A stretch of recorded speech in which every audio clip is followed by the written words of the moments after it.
Elizabeth Ramírez, de la Facultad de Ciencias Sociales, Educación y Humanidades. Y tengo el honor esta mañana de ser la maestra de ceremonias en la presentación del libro Criando la Generación que sanará el planeta. El doctor Aníbal segundo, ¿verdad? Ruiz Lugo.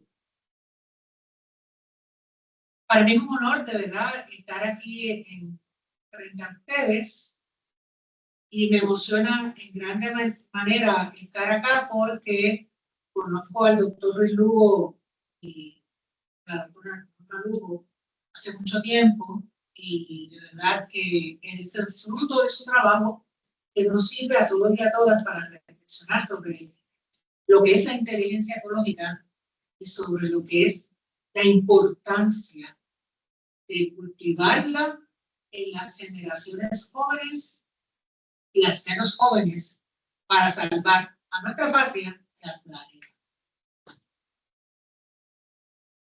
Saludamos a los miembros de facultad que están presentes en esta mañana.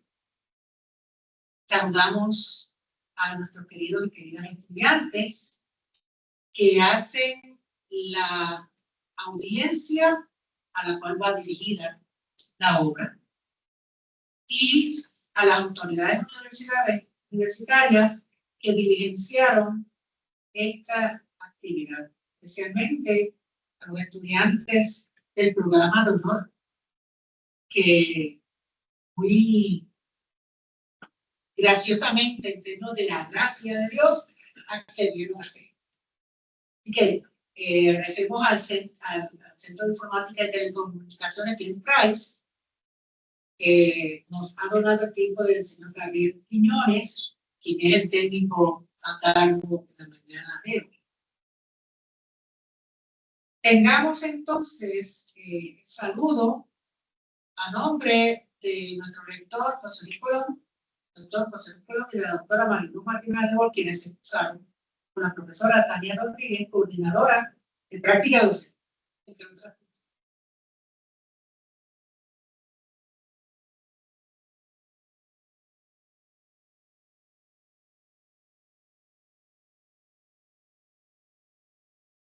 Buenos días a todos. De parte del doctor José Luis Colón, ¿verdad? Y de la doctora Marilu Martínez Aldebol, directora del Departamento de Ciencias Sociales, Educación y Humanidades, les doy la más cordial bienvenida a este significativo encuentro para la presentación y conversatorio del libro Criando la Generación que sanará el planeta. Agradecemos profundamente su presencia y su interés en reflexionar, dialogar y aprender, sobre todo en torno a un tema tan urgente y necesario para nuestro presente y nuestro futuro también. Este espacio ha sido concebido para el intercambio de ideas, saberes, experiencias que fortalezcan nuestro compromiso con la formación de generaciones conscientes, solidarias y responsables. Les invitamos a participar activamente y a disfrutar de este valioso diálogo colectivo. Antes, ¿verdad?, de dejarlos con la presentación, queremos darle un especial agradecimiento a Samara Vega. No sé si está... Samara, la secretaria del programa de honor, quien se encargó de los invitados a la actividad, así que Samara, muchas gracias. Gracias por acompañarnos y que disfruten de la actividad.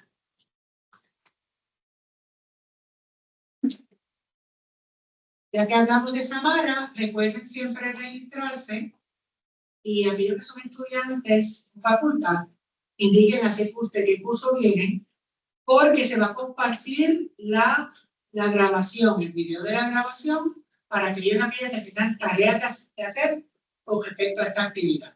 Los miembros de facultad les rogamos que pongan su correo electrónico para que así poder enviar luego de la actividad el video correspondiente.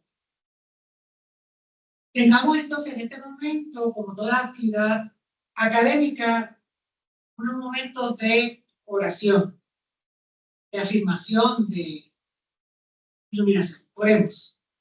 Nuestro buen Dios y Padre Celestial, gracias te damos en esta mañana por la oportunidad que nos brindas de compartir saberes, pensares y sentires tan importantes para nuestras generaciones jóvenes, para la niñez, para la adultez en nuestro país y en el mundo. Bendice a nuestros estudiantes y a los miembros de facultad que están presentes y bendice a aquellos y aquellas que están conectados y conectadas a través de la internet. Igualmente bendice a nuestro recinto, que es la respuesta concreta de un llamado que hizo Dios, que hiciste tú, Dios, al reverendo John Harris para fundarlo. Gracias, Señor, por el doctor Eduardo Ruiz Lugo y a su familia, por este compromiso y esta obra. Te suplicamos que ilumines nuestro entendimiento y nos llenes el corazón de alegría y de compromiso por un mundo más justo, más equitativo, fundado en el amor. Porque te lo suplicamos en el nombre de Jesús. Amén. Bueno, en este momento vamos a tener la semblanza de otro.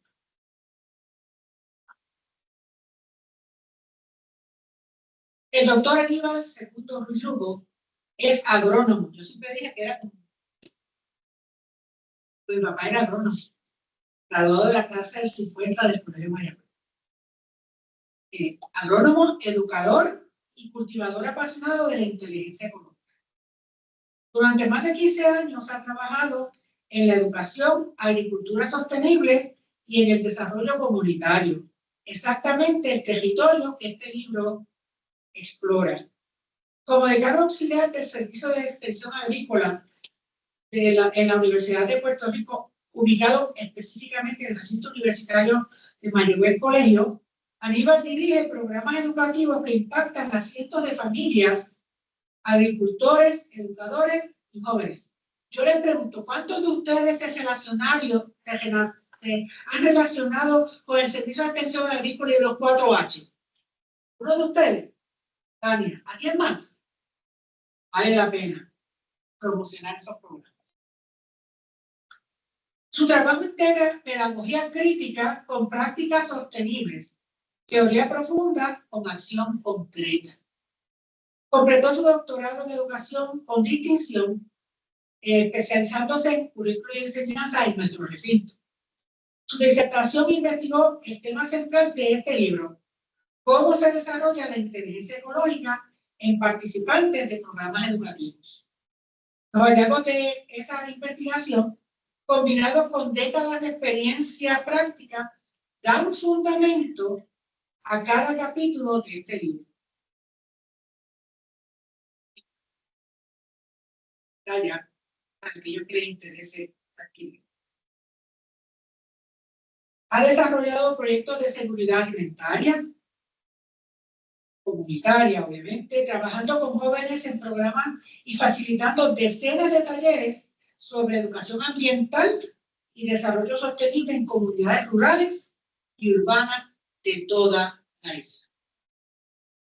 De todas las islas del archipiélago puertorriqueño. Del archipiélago puertorriqueño. Como creador y editor de la revista SEA del 2015 hasta el presente, desde el Servicio de Extensión Agrícola, ha producido más de 38 volúmenes compartiendo conocimientos prácticos sobre programas de educación no formal y temas como la agricultura sostenible y la educación ambiental. Pero quizás lo más importante sea que Aníbal no escribe desde la distancia o balcón académico. Vive en el suroeste de Puerto Rico, donde enfrenta diariamente las mismas tensiones que describe en este libro entre ideales ambientales y realidades económicas, entre la urgencia ante la crisis y la necesidad de esperanza, entre la perfección que aspiramos y el progreso imperfecto pero real.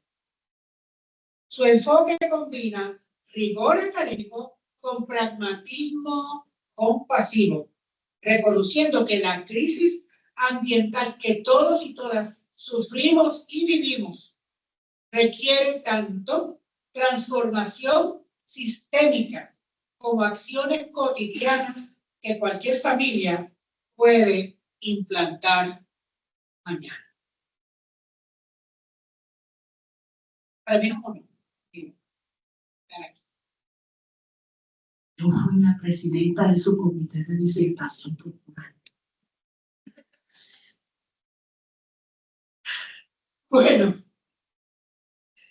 tenemos entonces una breve reseña de este libro por la doctora Norma Lugo Irizarry. Adelante, doctora Lugo.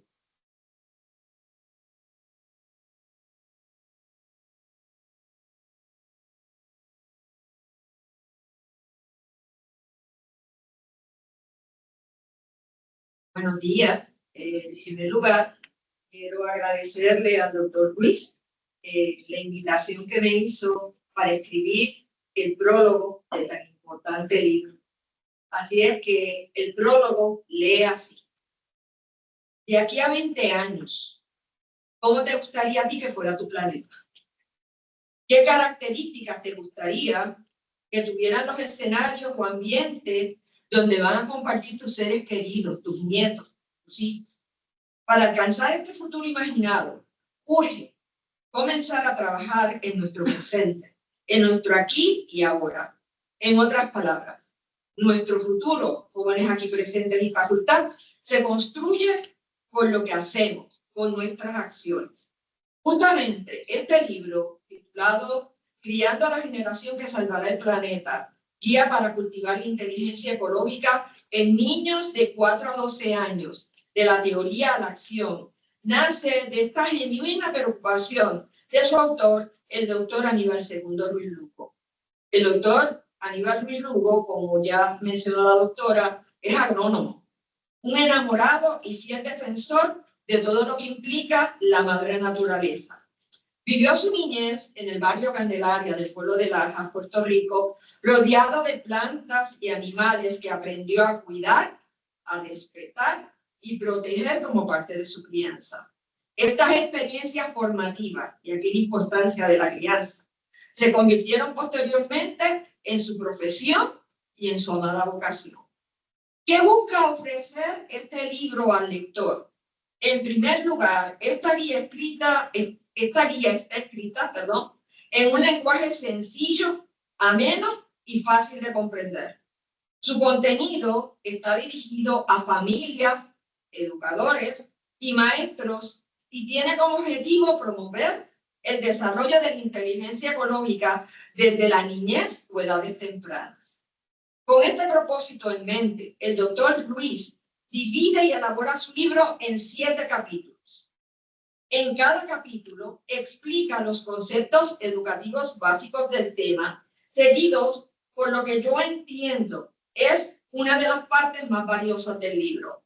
Esto es, la inclusión de variadas estrategias de cómo se puede desarrollar la inteligencia ecológica por edades. En nuestro diario vivir, la mayoría de las veces se discuten a saciedad los problemas que nos aquejan, pero no siempre se añaden opciones de cómo dichos problemas se pueden resolver, mejorarse o simple y sencillamente erradicarse. El primer capítulo discutido en la guía permite comprender qué es inteligencia ecológica. O sea, el primer capítulo trata sobre la definición de lo que es inteligencia ecológica y diversos aspectos relacionados con la misma. El capítulo 2 nos hace conscientes de la crisis ambiental, explicado en un contexto de objetividad y de esperanza. En los capítulos siguientes, el autor presenta herramientas y opciones educativas prácticas que resumimos brevemente a continuación. En el capítulo 3 se expone la importancia de promover el pensamiento crítico y la educación liberadora, tal como la postula Paulo Freire. En el capítulo 4, el autor habla sobre la importancia de concienciar sobre la relación entre el proceso de enseñanza-aprendizaje y las etapas de desarrollo por las que atravesamos todos los seres humanos, según algunos expertos.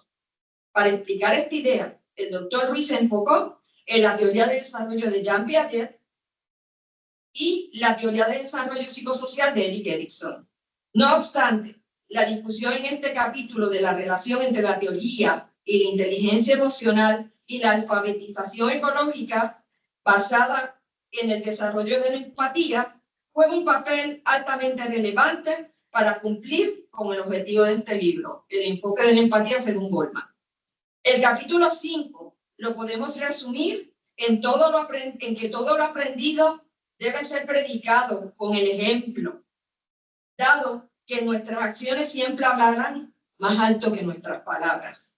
El capítulo 6 presenta otro concepto vital del libro, y es el hecho de que el proceso de educar, ya sea formal o no formal, abarca todos los escenarios de la vida diaria. Por tanto, educamos en todo momento.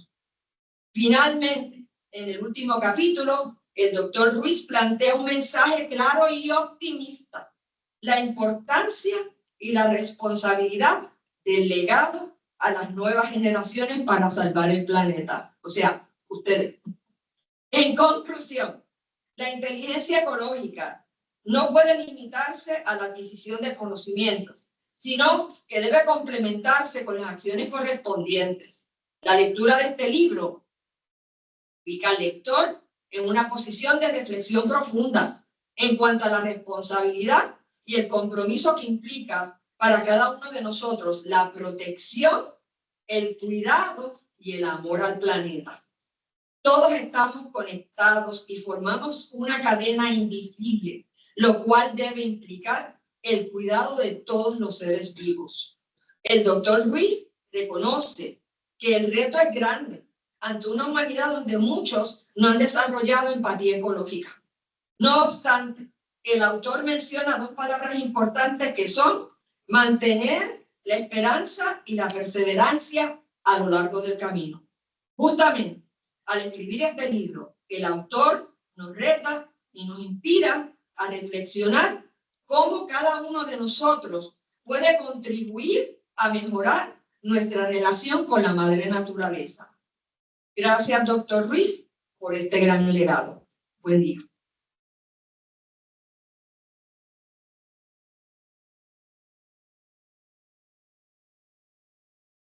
Sin más dilación, tengamos en este momento al doctor Aníbal Segundo Ruiz Lugo por la presentación de este libro, que él tiene más o menos entre 25 y 30 minutos. Luego de esa presentación, tenemos como unos 20 minutos para preguntas de ustedes, para Aníbal, y a las 11:45 esperamos estar clausurando la actividad, porque sabemos que a las 12 hay clase. Adelante. Muchas gracias por la invitación. Agradezco a todos los que han sacado de su tiempo para estar esta mañana acá. Tengo que decir que me siento algo emocionado y con sentimiento encontrado de estar acá, porque fue una experiencia grata la que pasé en mi formación de doctorado. Así que, comenzando, quería agradecer a la doctora Elba Irizarry, como ya les digo, fue la directora de mi comité de disertación. Y en ese proceso recuerdo que cuando estaba terminando me dijo: Aníbal, necesitamos un apéndice, ¿qué tú vas a aportar? Y no tan cárcel, estábamos en pandemia, yo creo que yo fui de la primera disertación virtual en este recinto cuando tuvimos el lockdown.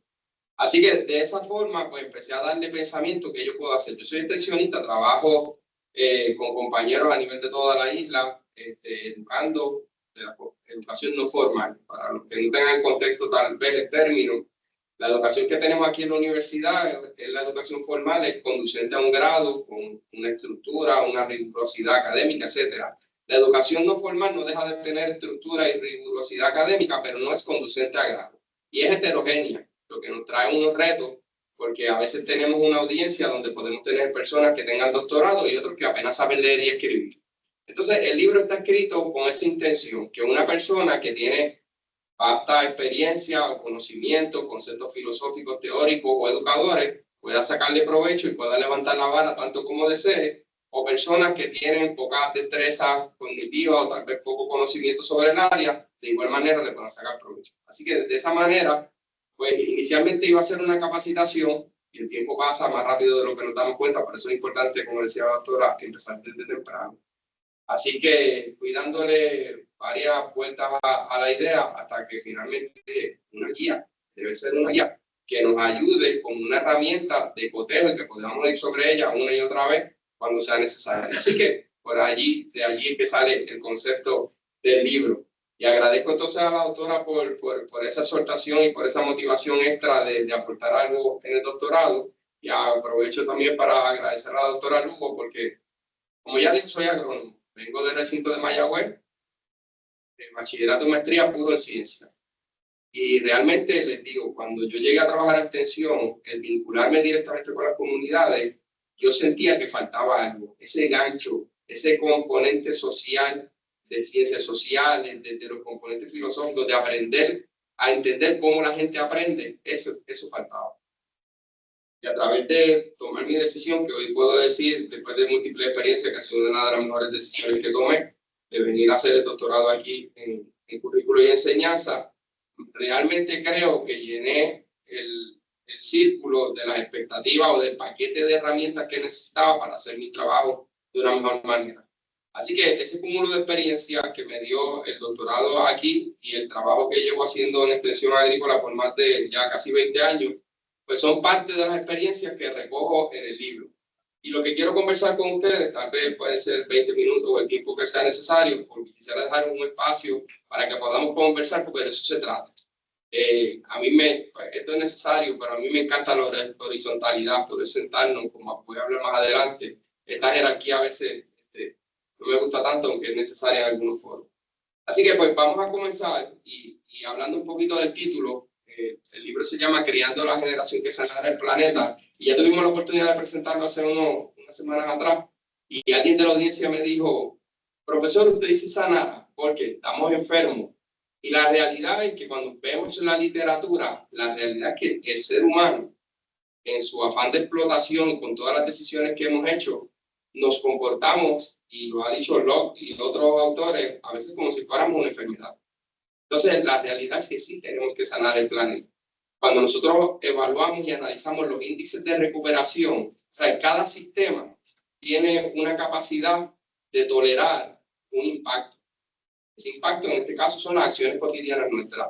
Y nosotros hemos sobrepasado por mucho ya el impacto que puede conservar nuestra isla y el planeta. Para que tengan una idea, aún con la merma que hemos tenido poblacional en los últimos años, tal vez necesitaríamos 4 espacios territoriales de Puerto Rico para degradar toda la basura y los desperdicios que generamos nosotros día a día. De eso, y no tenemos oportunidad de tener otro planeta o tener otra isla, tenemos lo que tenemos, así que tenemos que trabajar con eso. Así que por eso el título. Y cuando hablamos, pues obviamente el target, la audiencia, nos enfocamos en jóvenes, porque tenemos que empezar esto desde temprano. Pero la realidad es que a quién va dirigido el libro, va dirigido a todos.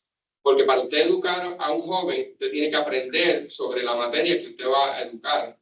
Y segundo, usted tiene que ser ejemplo. Porque no podemos decirle a nuestros jóvenes, ustedes cuando se gradúen, no podemos decir, hagan lo que les digo, no lo que yo hago. Así que es importante que actuemos desde el ejemplo. Y como decía al final la doctora Irizarry, esto es un día a día. O sea, yo trato de cada día, y ahora que siento que tengo un peso mayor sobre mis hombros por escribir el libro, de ser un mejor ciudadano, de ser un mejor ser humano, mejor familiar, mejor papá. Pero no es fácil, porque la vida cotidiana, el estrés en el que vivimos todo el tiempo, la economía que nos abarca, todo es decisiones que tenemos que tomar. ¿Qué voy a comer hoy? ¿Voy a hacer ejercicio? ¿No voy a hacer ejercicio? ¿Cómo priorizo mis cosas? ¿Tengo que hacer un trabajo? ¿Tengo que estudiar? ¿Cuánto voy a dormir? ¿Necesito descansar? Todos son decisiones. Y todos ustedes, a lo largo de su día y de su carrera universitaria, toman decisiones. Así que como les digo o les comentaba a la doctora Irizarry, el libro está constituido en 7 capítulos. Traigo algunos elementos teóricos filosóficos para demostrar con evidencia científica. Nosotros en el trabajo de extensión, todo lo que recomendamos o trabajamos tiene que ser con base científica. Tiene que tener una fuente primaria que avale lo que nosotros estamos trabajando. Así que traigo algunos autores. No son los únicos, hay muchos autores que me agradan, que comparto su filosofía, pero no todos podían estar en este libro. pero sí algunos, y a lo mejor algunos de ustedes traerán otros a la discusión o más adelante, y eso es parte del proceso. Pero sí hay personas clave que nos inspiran a nosotros a cómo tomar decisiones, a cómo trabajar las cosas. Incluyo en todos los capítulos elementos o ejemplos reales o prácticos. Algunos de ellos son de experiencias que hemos vivido, ¿sabes? El día a día de nosotros, nuestra misión en extensión es mejorar la calidad de la vida de los seres de la sociedad puertorriqueña. Pero en ese afán, todo el mundo nos dice, ¿cómo lo hago? Entonces, eso es lo que a veces nos falta. Hacemos reuniones, hacemos asambleas, todo está chévere. Y cuando nos vamos, ¿qué acordamos? ¿Qué vamos a hacer? ¿Cuáles son los próximos pasos? Entonces, de esa manera trato de hilvanar algunos ejemplos, porque me dicen, ajá, me dijiste, ¿y cómo yo hago eso? Pues entonces, incluimos algunos ejemplos para que tengamos idea de cómo podemos hacer las cosas. Y vamos a adentrarnos un poquito más adelante sobre algunos de ellos. Ejercicios de práctica y unas preguntas de reflexión. Algunos de ustedes, por ejemplo, ¿cuántos de ustedes reciclan? Okay. ¿Cuántos? Muy bien. ¿Cuántos de ustedes corren bicicleta o se mueven tal vez en mecanismos un poco más ambientales o más ecoamigables? ¿Okay? Entonces, ¿cuántos sienten que tal vez no están haciendo nada en estos momentos? Entonces, eso es parte del proceso que nosotros tenemos que empezar a hacer. Si no hago nada, la meta de hoy debe ser que cuando salga por esa puerta voy a empezar a hacer algo. Y si ya yo hago algo, ¿cómo yo comparto ese conocimiento y cómo llevo eso a la próxima etapa? Y de eso vamos a estar hablando. En Origen, hablamos de la crisis ambiental. Y yo les exhorto a que estén bien atentos a los discursos. Nuestros políticos, nuestros directores académicos, todas las personas, utilizamos palabras día a día. Y ahora mismo está bien de moda todo lo que es ecoamigable, eco-friendly, lo que es sostenible, desarrollo sostenible. Son palabras que a todo el mundo les gusta utilizarlas. Y la gente piensa que el mero hecho de utilizarlas, ya con eso están haciendo las cosas bien. Pero el utilizar esas palabras trae una gran responsabilidad. Cuando yo hablo de desarrollo, muchas veces la gente piensa en crecimiento. Pero cuando hablo de sostenibilidad, tengo que considerar que hay unos recursos limitados que limitan eso. Entonces, ¿cómo una cosa va con la otra? Así que es importante que pensemos que nosotros estamos compuestos. ¿Han visto la película Avatar? ¿Han visto? De eso se trata. Estamos todos conectados. Todos somos parte de la naturaleza. No ocurre una acción nuestra sin que tenga una causa en otro lugar. Yo hace muchos años, y cosas que a veces nos pasa desapercibido, teníamos un congreso de científicos en La Bandera y empezamos a hablar. Y cuando yo empecé a hacer una introspección y a darme cuenta que todas las recomendaciones que nosotros le dábamos a nuestros agricultores en Las Marías, en Maricao, al final tenían repercusiones en el agua que nos tomamos en San Germán, en Laja, en Cabo Rojo. Entonces, es una responsabilidad que va mucho más allá de lo que ven nuestros ojos. Entonces, a veces pensamos, pues reciclo o tiré esto más arriba, pues ya yo salí de la basura porque no la veo, pero no, el problema está allí. O a veces yo creo que normalizamos la crisis y pensamos de forma lineal, eso lo va a resolver otro. La realidad es que no, ¿sabes? Lo vamos a resolver todos juntos. Yo creo que hay una responsabilidad de los gobiernos de hacer unas políticas a nivel superior, pero los cambios sostenibles, los cambios duraderos vienen de la base. Somos nosotros con esas pequeñas acciones los que tenemos que empezar a hacer el cambio. Y ahí es importante, y vamos a hablar un poquito más adelante de nuestros niños, porque muchas veces esa impotencia de que si yo voy a hacer una acción pequeña no va a ser suficiente, y eso nos causa frustración, nos causa desmotivación y nos causa esa desconexión. Así que en ese primer capítulo, que vamos a estar hablando un poco, hablamos de la inteligencia ecológica, pero ¿cómo llegamos allí? El problema desde inicio es el vocabulario que utilizamos. Yo soy producto, por ejemplo, cuando yo estudiaba, a mí nadie me hablaba de la explotación, nadie hablaba de la crisis ambiental. Estaba, pero como todavía no se vislumbraban unos niveles tan elevados, pues era un discurso que no se hablaba en la academia. Entonces, no hablábamos de los recursos finitos, hablábamos de los recursos naturales. Y hasta eso, en la manera en que lo expresamos, el ser humano y los recursos naturales. No, somos todos parte de los recursos. Cuando nosotros distanciamos al ser humano de los recursos, ya estamos diciendo, son propiedad mía, yo los puedo explotar. Y no es la realidad. Tenemos que vivir. Si ustedes miran algunas sociedades indígenas, tenían una plantita de yuca, cogían, sacaban lo que iban a consumir ese día y dejaban lo demás. A veces nosotros vamos por un parque y vemos un árbol y ¿qué hacemos? Nos trepamos y lo pelamos completo, aunque no nos lo vayamos a comer. Pero como estaba disponible, yo tengo el derecho de llevarlo. Entonces, son cosas que cotidianamente pasan o hacemos y que debemos empezar a reflexionar de cómo nosotros lo trabajamos. Entiendo que aquí muchos de ustedes tal vez están familiarizados con el término de inteligencia ecológica desarrollado por Daniel Goleman. Daniel Goleman sacó su libro en el 2009. No es el primero que viene hablando de inteligencia ecológica. En el 2007-2008, Ian McCallum, un antropólogo africano, publicó un libro que se llama Inteligencia ecológica. Extraordinario también habla de esa reconexión. Y yo creo que para mí, si nos llevamos eso hoy, yo estoy feliz. Nunca antes habíamos tenido tanta información a la mano. Prácticamente tenemos con inteligencia artificial en real time las contestaciones. Queremos todo rápido. Queremos la contestación inmediatamente. Pero realmente esa contestación que estamos adquiriendo, ¿es real? ¿No es real? ¿Es responsable? ¿Es ética? ¿Sí o no? Entonces, esa reflexión es la que tenemos que tomar.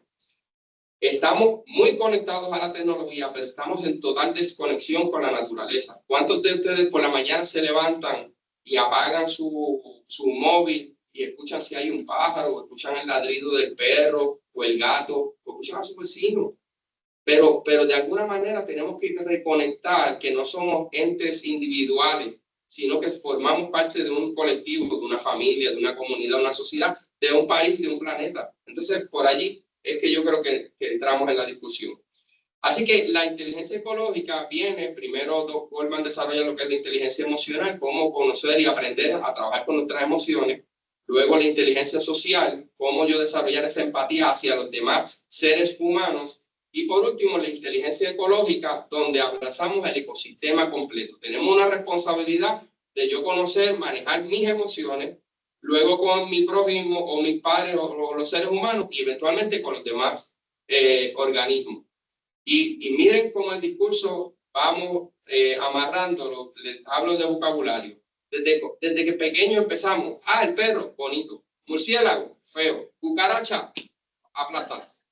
Entonces, todos son organismos. Entonces, los niños nacen con esa inocencia, pero nosotros se la quitamos porque empezamos a adjudicar propiedades.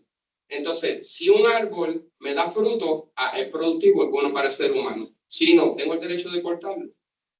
¿Sí o no? Y lo mismo pasa con los hábitos, la ropa que compramos, los tenis que usamos, los espejuelos, todo, son decisiones. Y vamos a hablar un poquito más adelante. Así que en el primer capítulo hablo de Daniel Goleman, obviamente, que es el marco teórico de este libro, pero hablo también de Gregory Bateson y de Chet Bauer. Son personas que hablan mucho de cómo el vocabulario ha incidido en la sociedad que tenemos hoy en día y me gusta un montón.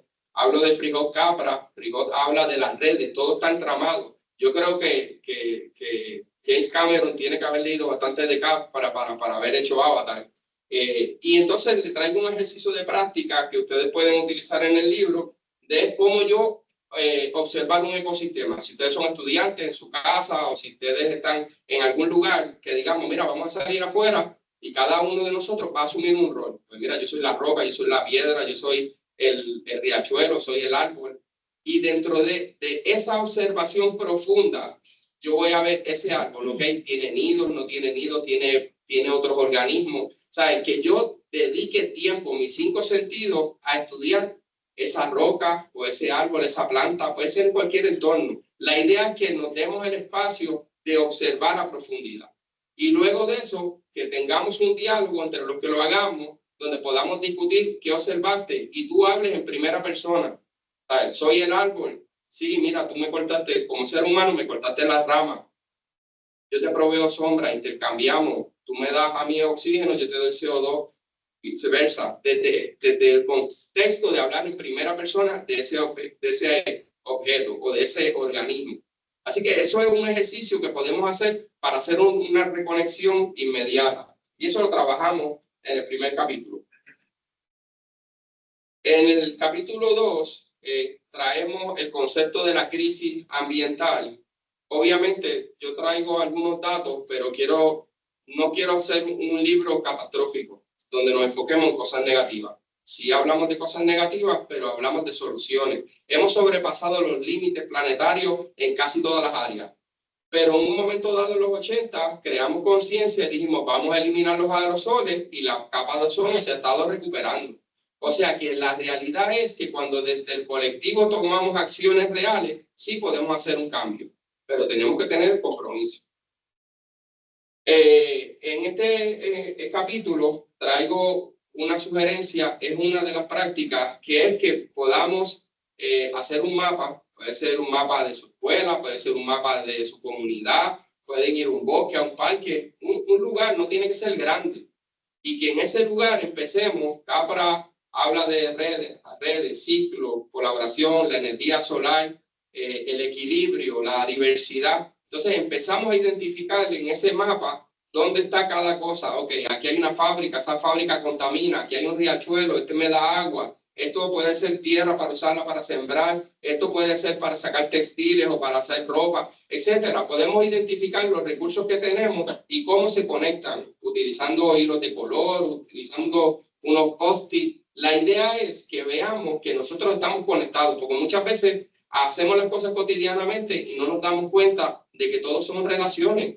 ¿Sabes? No puedo pensar que voy a tomar una acción de, ok, voy a comer saludable. Porque es bueno comer saludable, es bueno comer orgánico. Ok, ¿de dónde vienen los productos? ¿Cuánto viajaron esos productos hasta estar en mi mesa? O esos productos tengo el dinero para comprarlos, porque si van a ser tal vez ecoamigables son más caros.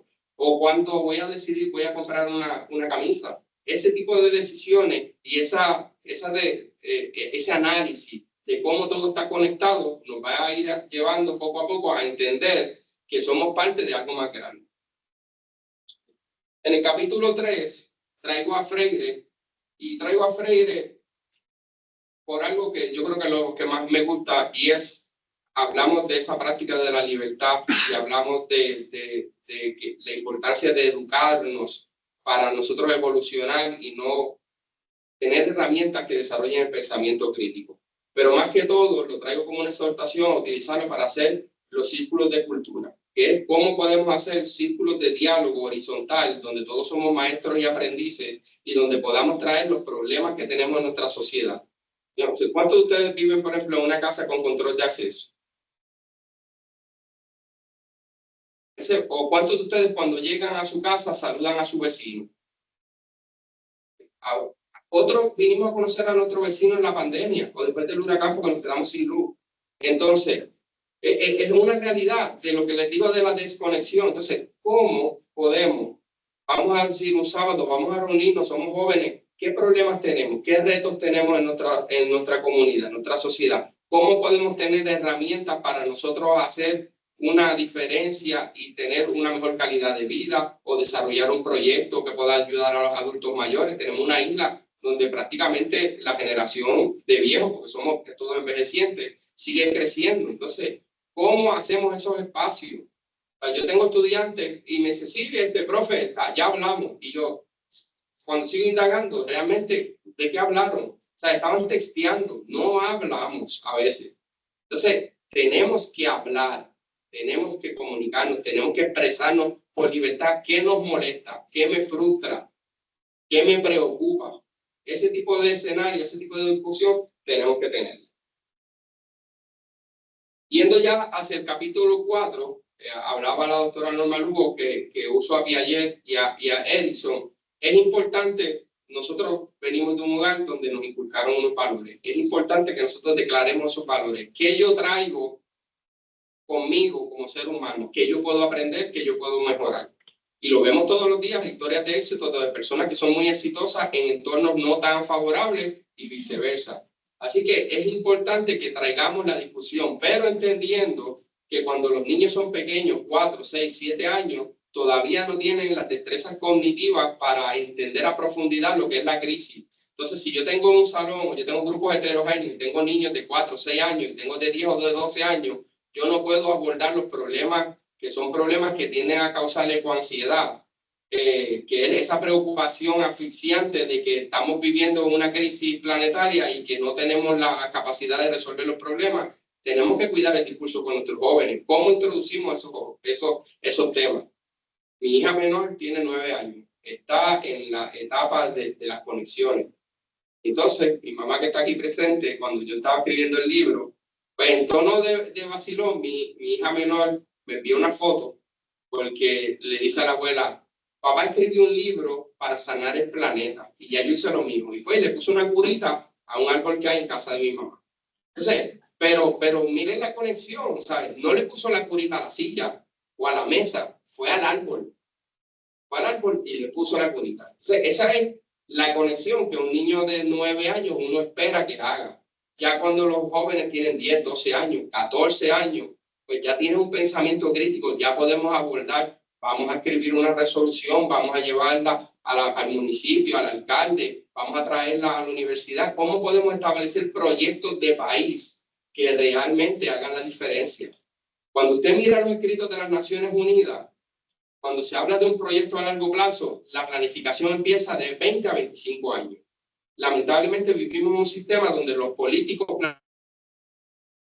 planean que tú establezcas un proyecto de país a 4 años. Entonces, por lo tanto, tenemos personas que dirigen los países con unas agendas a corto plazo cuando los países necesitan planes de desarrollo a largo plazo. Así que esos planes no puede esperar usted que vengan desde la pasar. Tienen que venir desde la base, tienen que venir desde la comunidad, desde nosotros. Así que por eso es importante conocer cómo aprenden nuestros jóvenes, conocer cómo están preparados en sus destrezas cognitivas para procesar la información. Y ustedes que van a ser futuros educadores, futuros padres, futuros colegas, tíos, lo que sea, siempre van a tener a su lado un niño donde usted puede sembrar esa semilla. Viendo ya hacia el capítulo 5, y me gusta mucho este capítulo porque habla de la declaración de los valores y la brecha que hay. Todos los días yo digo, voy a rebajar un par de libras más, tengo toda la teoría completa, pero es la acción. Entonces, tengo que salir mejor en el examen, tengo que estudiar un poco más, tengo que hacer, sabemos, y en mi tesis eso fue algo que vimos, la gente tiene conocimiento, tiene las actitudes, tiene las destrezas, hasta cierto punto la empatía. Ese próximo paso que falta, que es el más importante, ponerlo en la acción, allí es donde tenemos un gap. Entonces, es sumamente importante que en nuestro núcleo, si me hospedo con mis roommates, si vivo en mi casa con mi familia, que hagamos una auditoría familiar sobre lo que son nuestros valores, y a lo mejor los valores míos no son los mismos de mi hermano, de mi hermana, de mi papá, pero lo que son mis valores y lo que yo realmente hago en la práctica. Y haga ese ejercicio y yo hago un cálculo de, yo creo que yo pienso que estoy aquí, pero en la realidad yo estoy acá. Entonces, ¿cómo yo voy haciendo un equilibrio? Cuando me lavo los dientes, cierro, ¿cuánto cerramos la llave? O la dejamos. Cuando usted se baña, pongo una canción de 3 minutos. Si se baña en media hora, pues pongo una canción de 5 minutos. ¿Verdad? Pero vamos a ir haciendo, vamos haciendo. Entonces, cuando usted es viejo, dice, pues mira, me bañaba en 10 minutos que estaba corriendo y eran 75 galones de agua y ahora lo hago en 5 minutos y son 12 o 15 galones de agua. Cuando cada uno de nosotros se economiza 10 galones de agua en 3 millones de habitantes, es mucha agua que estamos economizando. Entonces, son decisiones, Pablo Milanes decía aquellas pequeñas cosas, pues de eso mismo se trata, son pequeñas acciones que pueden hacer una gran diferencia. Hay una página que se la puedo compartir después, se llama handprinter.org. Y esa página lo que mide es, porque todo el mundo habla de la huella ecológica, lo negativo. Handprinter es pequeñas acciones que pueden hacer grupos comunitarios, pueden hacer grupos escolares, etcétera, y lo suman como un proyecto y cada acción es sumada. Y al final usted tiene el logro porque tiene un impacto mucho mayor. Así que eso es lo que se trata, o eso es lo que trabajamos en el capítulo 5. En el capítulo 6, obviamente no podía faltar, yo soy un educador no formal. Doy clase también en la academia, pero mi pasión es ayudar a la gente que está en la comunidad, que no tiene el tiempo necesariamente para venir a la universidad a aprender cosas nuevas. Y en ese afán, para mí es sumamente importante, los países nórdicos nos llevan mucho a delantera, Noruega, Dinamarca, Finlandia, todas han incorporado transversalmente lo que es la educación ambiental a sus currículos escolares. Y nosotros por fin, por lo menos, veo una carta circular que salió en enero pasado, donde habla de incluir transversalmente las bellas artes. Y hace como un mes y pico envié una resolución al Senado, porque eso es parte de mi aportación también, ¿verdad? pidiendo que se incluya la inteligencia ecológica, la educación ambiental y validando, porque ya hay unos esfuerzos, porque esa es la manera, cómo desde las matemáticas hacemos una auditoría energética, o cómo desde la clase de literatura o desde español podemos hablar de políticas públicas o establecer algo que pueda llegar a otros lugares y que pueda dar paso para una ley nueva, para una protección. Ahorita cuando llegué temprano hablaba con la doctora Alberizarri. Ecuador modificó en 2015-2016 su constitución completa para darle una mayor importancia al cuidado de los recursos naturales. Yo tuve la oportunidad de ir a Cuenca y cuando usted va guiando para allá, en vez de ver stand banners de conciertos, de cerveza o licores, etcétera, lo único que usted ve son banners, el recurso agua es preciado, tenemos que conservarlo, el suelo, esto, y usted dice, ¿dónde yo estoy? O sea, son cosas a nivel de país que sí se pueden hacer. Así que para mí es sumamente importante que desde los ámbitos comunitarios nosotros pongamos esa semilla de desarrollar proyectos y que unamos o hagamos más esfuerzos con la academia y validemos esos cambios que queremos de país. Que cuando tú vengas a la academia, tú puedas transversalmente hablar de estos problemas ambientales y cuando tú vayas a comunidad a través de proyectos, a través de círculos de cultura, tú puedas sentarte a dialogar con la gente y tengamos una coherencia y hay una continuidad. Porque hay muchas buenas ideas, pero no necesariamente se materializan en realidades que sean sostenibles en el tiempo. Bien, ya en el capítulo 7 es una recapitulación y yo le digo el efecto multiplicador. ¿Qué pasa cuando yo tiro una piedra en un estanque? Se crean ondas, ¿verdad? La piedra crea ondas. Entonces, ese es el efecto multiplicador. O sea, mi piedra hoy es tratar de comunicarle que tengo 2 millones de ideas ahora mismo en la cabeza y a veces se me complica cómo articularlas porque sé que el tiempo es limitado. Pero es sembrar esa piedra que yo sé que va a generar ondas, pero no sé hasta dónde van a llegar. Y me pasa día a día, ¿sabes? Tenemos gente que tocamos en un taller y a lo mejor tú viste a alguien allí que estaba calladito, pasan 4 o 5 años y me lo encuentro en la calle. Profe, ¿usted se acuerda? No me acuerdo.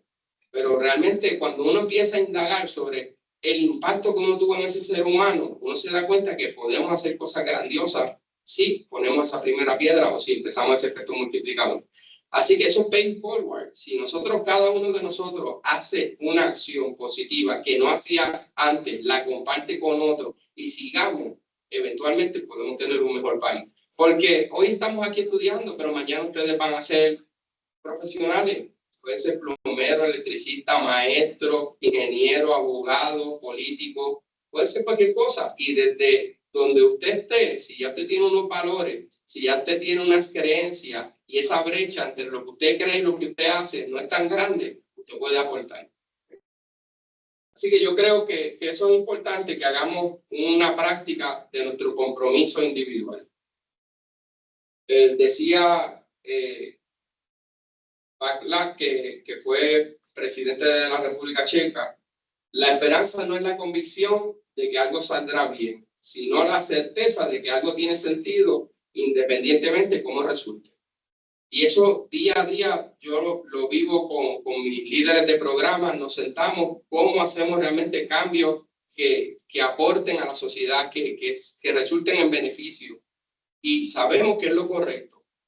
Y entendemos que es de esa manera y seguimos con la esperanza porque lograr cambios sostenibles en la línea de tiempo es complejo. Y en la marcha nos desanimamos, nos desmotivamos y es normal, pero ¿cómo hacemos un recap otra vez? Cogemos fuerza y seguimos hacia adelante. Sí, yo creo que eso para mí es bien importante. Hay una anécdota con la que finalizo y para mí bastante emotiva, pero plasma la esencia de lo que es este libro, que es reconectarlo, y se llama El legado de la abuela Rosa. Y está la abuela con sus nietos hablando y le digo porque es algo que me pasa muy a menudo. A menudo recibo a gente en la oficina, profe, quiero sembrar un árbol.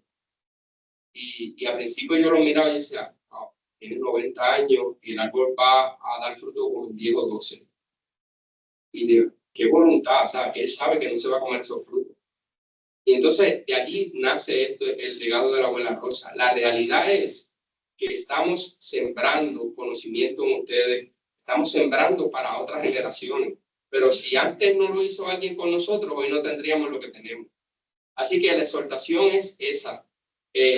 Tenemos que sembrar árboles que le darán sombra a otras personas, que no sabemos a quién le va a dar sombra. Y cuando hablamos de árboles, cuando hablamos de sembrar semillas, no piensen categóricamente solamente en árboles y semillas. Se habla de plantar ideas, plantar proyectos, plantar actitudes, motivaciones, que seamos realmente agentes de cambio.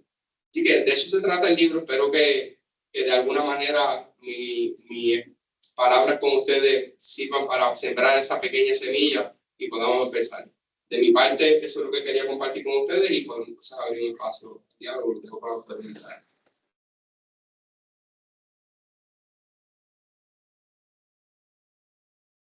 Muchas gracias, Aníbal. Defendiste la tesis bien en 30 minutos. Reconocemos entre nosotros al doctor José Luis Colón, nuestro rector. Si quiere saludarnos, adelante.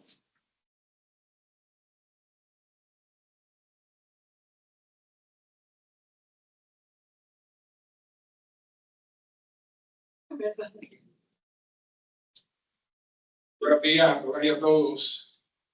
Mi excusa por la tardanza, toda vez que estaba en la oficina atendiendo otros asuntos, pero no he podido dejar pasar el momento para llegar hasta aquí, a compartir, a saludarles, a agradecerle al doctor Aníbal Ruiz Lugo por su extraordinaria aportación, a los profesores que han dicho presente y que han hecho esto posible. Gracias porque ustedes hoy son bendecidos y aventajados, porque no todo el conocimiento se obtiene dentro del salón de clases. Pero hoy el doctor Ruiz Lugo no solamente nos ha ayudado a sembrar conocimiento, para mí más importante que eso, nos trae una siembra de conciencia. Y ustedes no son el futuro, jóvenes. Ustedes son el presente, ustedes son el hoy. Y en sus manos y en las nuestras está la responsabilidad de poner nuestro granito de arena. Nadie individualmente es que vamos a salvar todo. Pero si cada uno de nosotros aporta su porción, hace lo que le toca, pone su granito de arena, como decimos pueblerinamente, yo les garantizo que vamos a tener no solamente un mejor recinto, un mejor San Germán, un mejor Puerto Rico, sino también un mejor mundo, pero sobre todas las cosas, tener un mejor planeta y poder dejar a un lado el egoísmo que a veces nos invade de pensar en nosotros nada más, en el hoy y en el ahora, para poder pensar en otros y en el mañana. Porque si bien nosotros hemos podido llegar hasta aquí es porque hubo otras personas, otras generaciones, que con sus limitaciones hicieron lo que pudieron. Yo siempre he acuñado el lema de que cada generación hace lo que puede con lo que tiene. A nosotros, que hemos llegado hasta aquí, nos han tocado grandes retos. Lidiar con grandes amenazas ambientales, ecológicas, sociales, políticas, económicas, de toda índole.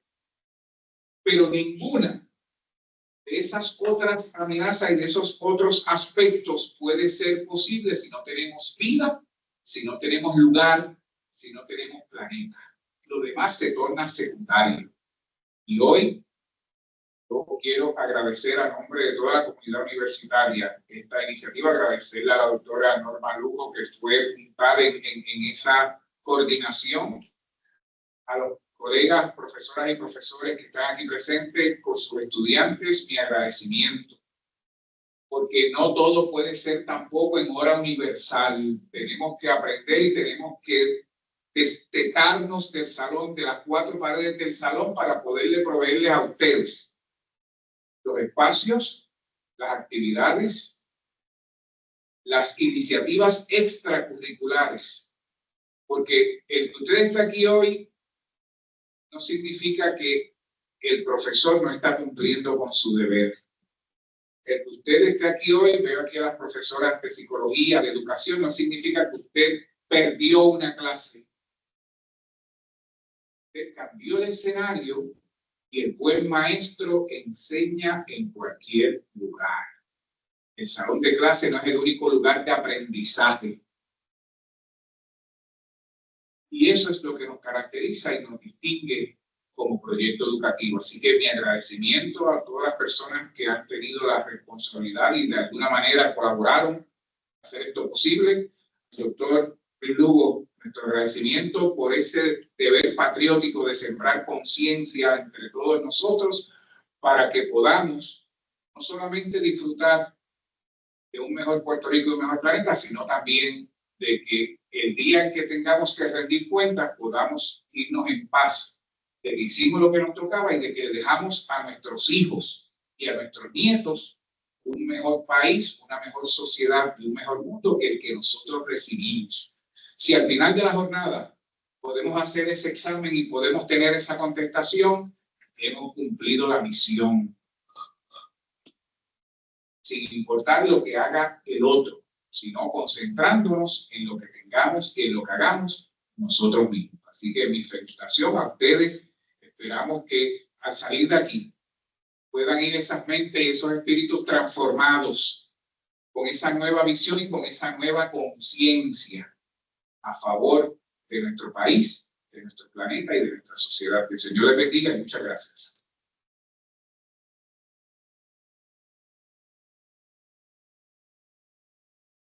El momento para tener unos minutos para conversar con el doctor Luis Lugo y alguna pregunta que ustedes tengan, algún comentario en confianza. En este momento les recordamos que el libro está a la venta, ¿verdad? Allá en la receta ATH. Bueno, ¿alguna pregunta, algún comentario que quieran hacerle a Aníbal? Yo tengo una pregunta. Y yo le dije que tenía dos, voy a hacer una. Digo, yo tengo una preguntita por ahí. El otro día yo tuve una discusión con mi hija menor, que es millennial, porque en mi página de Facebook yo puse una ilustración. Mami, eso está hecho con inteligencia artificial.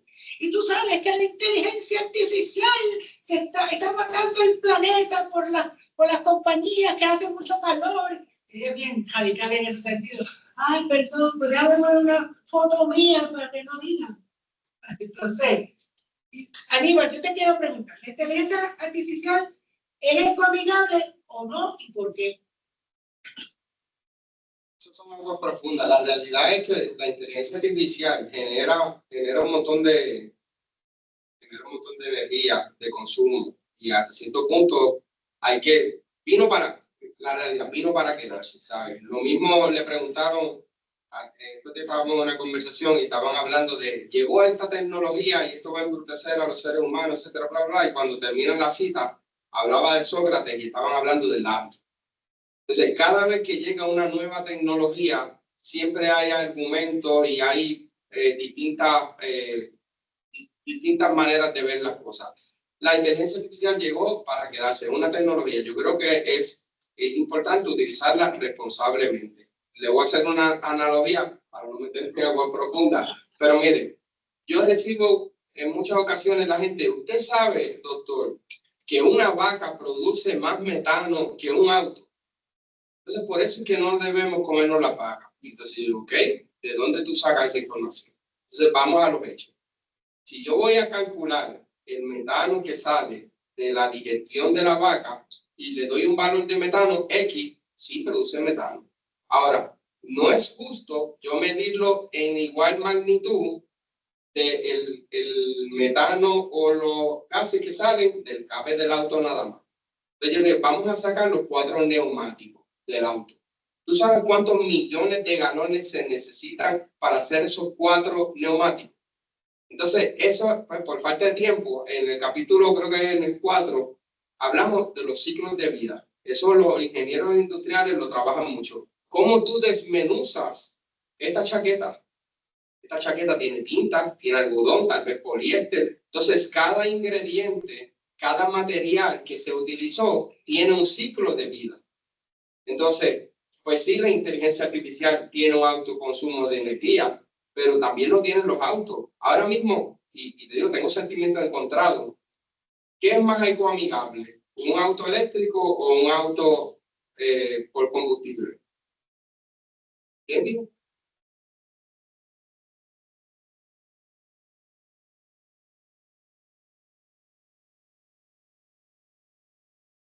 Exactamente. Entonces, ¿es ecoamigable el carro de combustión por gasolina? No. ¿Es saludable seguir quemando combustibles fósiles? No. ¿Es totalmente ecoamigable el carro eléctrico? No. Entonces, son soluciones, son paradigmas bien complejos. No hay ninguna decisión que usted tome que sea 100% ecoamigable. Siempre va a haber un daño, siempre va a haber un consumo de recursos, pero ¿cómo estudiamos? Entonces, tal vez, en vez de comprarme un t-shirt de $3 en Shein o en Temu, que lo tengo que, tan pronto lo lave, lo tengo que botar porque se rompió, tal vez me puedo comprar, no estoy diciendo marca, ¿verdad? Pero me puedo comprar una camisa de mejor calidad, que me cueste $15, $20, pero me puede durar 10 años. Entonces, de esa manera, la manera en la que nosotros pensamos, las decisiones que tomamos, pueden abonar cuando desmenuzamos. Había una aplicación extraordinaria desarrollada por la Universidad de Penn State que se llamaba The Good Guy. Obviamente, por el fondo dejó de funcionar, pero en esa aplicación usted iba todo, lo digo todo, detergente, ropa, carro, comida, infraestructura, cemento, varillas, todo, el material que fuera, usted lo entraba allí y ellos habían desmenuzado prácticamente todos los materiales y de acuerdo al origen, entonces eran o amarillo, o verde, o rojo, para que uno entonces como guía tratara de no patrocinar con tanta frecuencia a aquellas compañías rojas.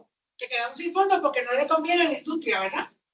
Sí, bueno, prácticamente pues, es posible, pero de esa manera podemos. La contestación de todo esto es, no hay decisiones sencillas, Claro. No hay cosas lineales, todo es más complejo, pero sí es importante en ese pensamiento crítico desmenuzar las cosas para poder entender el origen y cómo nosotros podemos tomar mejores decisiones. Gracias. ¿Alguna pregunta, comentario adicional? Sí, Dani. Mira, la idea, yo creo que las cosas pasan cuando tienen que pasar.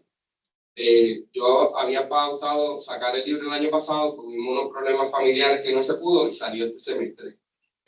Yo, como dijeron, pues, tengo responsabilidad de decano auxiliar, tenemos 42 oficinas a nivel isla, estoy dando clases graduadas. Estoy bien complicado de tiempo por ahora, pero la idea es esa. La idea es, el libro es la primera herramienta. Ahora mismo vamos a estar el 24 en la Escuela Ecológica de Dorado con una capacitación para maestros sobre cómo incorporar el currículo de la Intendencia Ecológica transversalmente en el salón de clase. Y hay otras actividades y otras invitaciones que vamos a estar atendiendo. Pero sí, con mucho gusto. Yo tengo copia acá, está disponible también en Amazon. Y si hay alguna escuela que le interese o llevar de alguna manera o comprarlo en mayor cantidad, también podemos hacer los arreglos.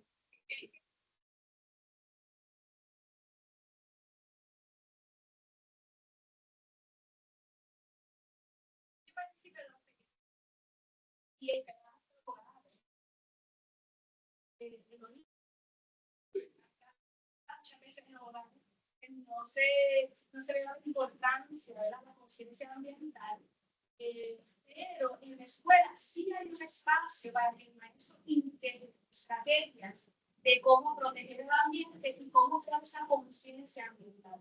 Llamamos conciencia ambiental a la ética, que es la importancia que le tenemos a la protección de los recursos. Y existen unos temas transversales que le dan como un camino a poder integrar estas estrategias fabulosas que están presentadas en el día de hoy. Todo el mundo, vamos a hacer un proyecto de reciclaje.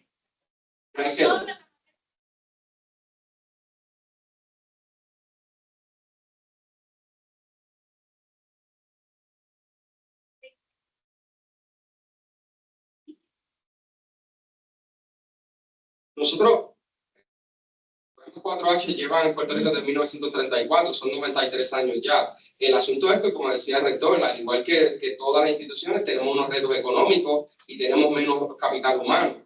Pero en ese esfuerzo, hace como casi un año se firmó un acuerdo con el Departamento de Educación para un proyecto de reforestación que nosotros estamos colaborando. Y yo trato de sembrar la semilla. Por ejemplo, tengo algunos colegas maestros que han adquirido el libro, que me han llamado y me dicen, otra está bueno, lo podemos llevar a la escuela. Y yo digo, pues, esa es la idea, ¿sabes? La idea es que siga llegando a más gente, porque tenemos poco personal, pero si un maestro, un papá fuera del horario escolar se involucra en un proyecto que se pueda hacer algo, sería extraordinario.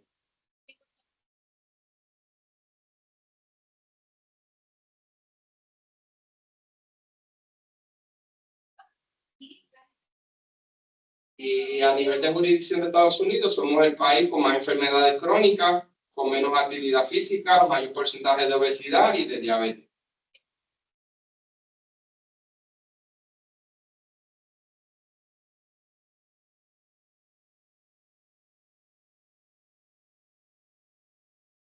Muchas conversaciones que son meritorias, pero mire, nosotros llevábamos un proyecto por 8 años desarrollando community gardens para producción. ¿Saben lo más interesante? ¿Cuál fue uno de los hallazgos? Que no era convencer a la gente que produjera, ni era que se cosecharan. Era que una vez tenían los productos, no sabían cómo confeccionarlos en el hogar para comérselos. Entonces, los terminaban regalando. Entonces, hasta eso es algo que nosotros queremos promover. Y hay unos grupos agroecológicos, grupos pequeños que están buscando cómo confeccionar otros productos, aderezos, chips, cosas con materia prima local. Y hay que enseñar a nuestros jóvenes a que aprendan a acostumbrar el paladar a lo que nosotros consumimos en el país y a hacer otras cosas distintas. ¿Otro comentario o pregunta? Bueno, definitivamente todo es un tema abarcador, retante, pero posible. Y el relevo generacional es fundamental. Lo que somos baby boomers, la misma hija que me cuestionó lo de la inteligencia artificial, ustedes los baby boomers han dañado el planeta. Es verdad. Los de mi generación, porque somos responsables como generación del deterioro terrible, la degradación terrible del planeta y de los abusos económicos y la opresión económica y política. No yo, de mi generación. Entonces, ¿cómo eso ha ido cambiando? Y ese relevo generacional, ustedes son responsables de sus propias vidas y de las vidas que seguirán a las de ustedes. Porque, como dijo el doctor Ruiz, nosotros somos parte de esa naturaleza. No es la naturaleza para que yo abuse de ella, es que yo soy parte de esa naturaleza, de esa vida. Así que les exhortamos en sus reflexiones, en sus prácticas personales, familiares, escolares, académicas, que continúen, porque yo sé que hay muchas de la juventud, yo estoy bien esperanzada con esa generación, no milenial que ya están cuarentones, sino a esa generación Z y Alfa, que vienen por ahí, que muchos de ustedes son de esa generación Z. Echen para adelante, para que puedan cuestionarle a mi generación y construir a partir de eso una nueva realidad social, comunitaria, ecológicamente posible, porque la inteligencia ecológica, como decía Daniel Goleman, al ser inteligencia se puede cultivar y se puede desarrollar. Así que, si no hay otro comentario, gracias a los miembros de la facultad que todavía están aquí, gracias a ustedes estudiantes. No sé si llegó la Escuela San Germán Interamericana, que iba a llegar, pero gracias por permanecer hasta acá y confirmen su asistencia y la facultad para enviarles el enlace de esta actividad. No hay nada más, pero el Señor les bendiga y les guarde, haga resplandecer su rostro con ustedes y nos conceda paz con justicia.